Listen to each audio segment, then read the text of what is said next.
ladies and gentlemen, here are my sleepers for the 2014-15 season across 8 categories, and these guys are in no particular order, but I can't wait to watch Andrew Wiggins play and ball and dunk for the Minnesota Timberwolves. This is what I learned from Las Vegas. He is a defensive stud.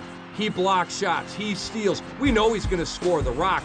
I don't know about the rebounding yet, I don't know about the assisting yet, and I don't know how good of an NBA three-point shooter he's going to be. But that's what sleepers are all about, especially rookies. We just don't know. But I can tell you this, it's going to be a fun rookie ride with Andrew Wiggins. Right there with Andrew, atop my sleeper list, Jabari Parker of the Bucks. I love his game. He is 20 points, 8 rebounds, 3 or 4 assists with a block, a steal, and a 3. And I think he should be that right away. He may not get quite that high, but I think ultimately he'll get to that. So, okay, let's say this year he's 16 and 8 with 3 assists and right around a steal and a block and a 3 per game. Would you take that?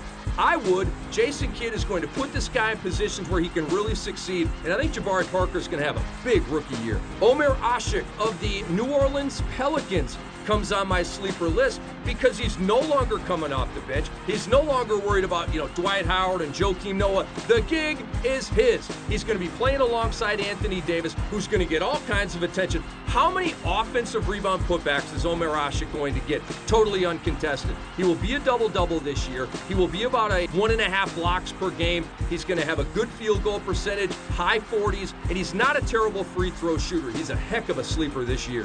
Another big man sleeper I like is Jonas Valanciunas of the Toronto Raptors. His career ascent is just rising and rising and rising. A couple years ago, won MVP of the Vegas Summer League, then came back last year and had a really good regular season. Not great, but good. Toronto wants to get this guy rolling this year. I could see like 14 points, 9-10 rebounds, well over a block per game with good percentages. And I can guarantee you this.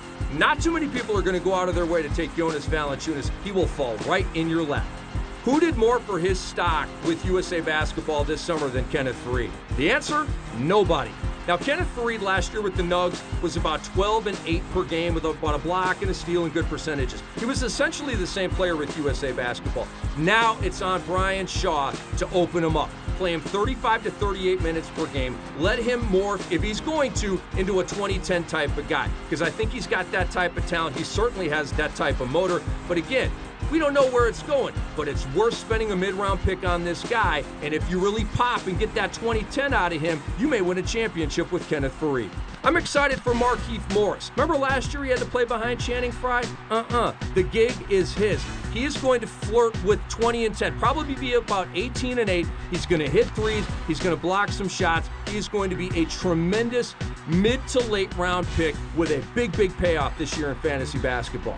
I'm also extremely high on Nerlens Noel of the Philadelphia 76ers. He told me to my face in Las Vegas at the Summer League when I asked him, do you want to be Defensive Player of the Year one day? He looked me right in the eye and he said yes. And I got excited suddenly for fantasy basketball because that means he's going to be out there blocking shots and getting steals and getting rebounds and giving you all of the goodies that you want from that power forward and center spot. Yes, I'm concerned about his durability, but hey, this is sleeper time. You got to roll the dice, baby. George Hill of the Indiana Pacers is due for a big year, especially when you consider Paul George and Lance Stevenson won't be there for this team this year. Did he take a back seat or what? I mean, it's cool. We understand sacrifice for the greater good in reality. But in fantasy, you got to go for yours, George. And that's what's going to happen this year. No longer going to be looking over his shoulder at Paul or Lance. He's going to now have to do it. And I do know this. He's not a big steal guy. But the threes are going to go up. I could see maybe 15 points, 4 rebounds, maybe 6 or 7 assists from George Hill. You're going to get him late. And I think he could pay big dividends for you. Jeff Teague of the Atlanta Hawks is ready for a breakout year. He's had moments and he's had decent stats in the past, but I think he's finally ready to put it all together and be a consistent force for the Hawks every night. I saw him recently. He is jacked. I mean, he looks almost too big, but the point is he's going to be able to get in the paint, take the bump, finish on crazy and ones. And the talk around the Hawks is that their money man and the guy that really needs to have a big year is Jeff Teague. Mike Budenholzer is going to put him in every position to do so. And finally, I have Elfrid Payton of the Orlando Magic.